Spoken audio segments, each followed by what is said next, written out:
महिला आयोगाच्या अध्यक्षा रुपालीताई चाकणकर आज बारामतीमध्ये आहेत। महिला आर्थिक विकास महामंडळ व बारामती नगर परिषद बारामती यांच्या संयुक्त विद्यमाने मायून सुवर्ण महोत्सवी वर्षानिमित्त नव तेजस्वी महाराष्ट्र ग्रामीण महिला उद्यम विकास प्रकल्पांतर्गत नव तेजस्वी जिल्हा महोत्सवाचे आयोजन बारामतीमधील शारदा प्रांगण येथे करण्यात आलेले आहे। आपल्यासोबत रुपालीताई चाकणकर आहेत। ताई, काय सांगाल, आज बारामतीमध्ये आलात, आपल्या हस्ते याचं उद्घाटन। महिला बाल विकास विभागाच्या वतीनं आज बारामतीमध्ये आर्थिक विकास महामंडळ नगर परिषद यांच्या संयुक्त विद्यमाने नव तेजस्विनी जिल्हा महोत्सव बचत गटांनी उत्पादित केलेल्या मालाचं प्रदर्शन आणि विक्री मोठ्या स्वरूपातल्या कार्यक्रमाचं आयोजन केलं।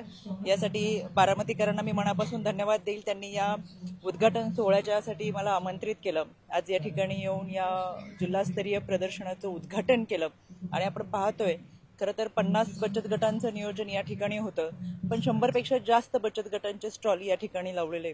महिला बाल विकास मंत्री आदरणीय आदितीताई तटकरे यांच्या मार्गदर्शनाखाली संपूर्ण महाराष्ट्रामध्ये आपण पाहतोय मावीम असेल किंवा बचत गट असतील अतिशय उत्तमरित्या काम करतात आणि या मावीमच्या महिलांना आर्थिक पाठबळ देण्यासाठी उत्तम असं नियोजन केलेलं आज प्रदर्शन आपण या ठिकाणी पाहतो। या सगळ्यांना प्रोत्साहन देण्यासाठी या कार्यक्रमाच्या निमित्तानं मी इथं उपस्थित राहील। बीडमध्ये रात्री सतीश भोसले बोकेला पकडलेला आहे, परंतु काही अज्ञातांनी त्यांचं घर जाळलं असा देखील महिलांनी आरोप केलेला आहे। महिलांना मारहाण देखील करण्यात आलेली आहे असा आरोप होतो।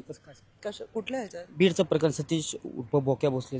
मला असं वाटतं याच्या संदर्भात राज्याचे गृहमंत्री आपल्याला सातत्याने अपडेट माहिती देतात आहेत, त्याच्यामुळे राज्याचे गृहमंत्री आपल्याला जर माहिती देत असतील तर मी पर त्या विषयावरती बोलणं उचित होणार नाही।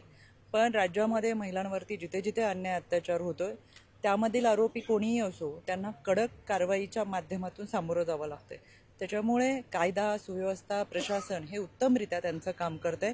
महिलांना सुरक्षित देणं ही आमची जबाबदारी आहे आणि त्याच्यासाठी आम्ही बांधील आहोत। रोहिणी खडसे असे म्हणालेत की 3 ते 4 आरोपी अजून सापडत नाहीत, याच्यामागे कोण नक्की काय असं त्यांनी सांगितलेलं। कसं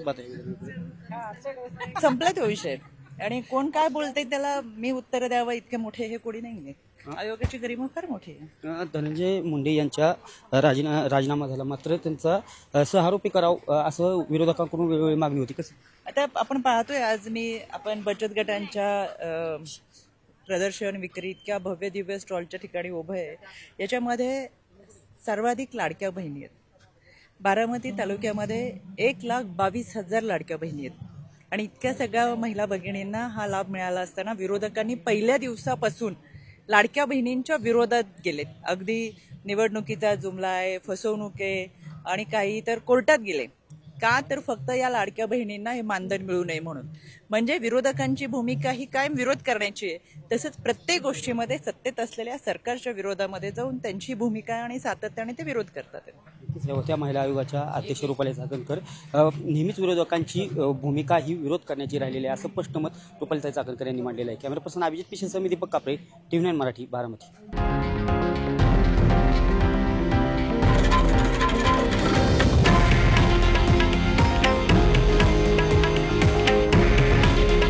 हे आहे देशातील नंबर 1 न्यूज नेटवर्क आणि आपण पाहत आहात TV9 मराठी।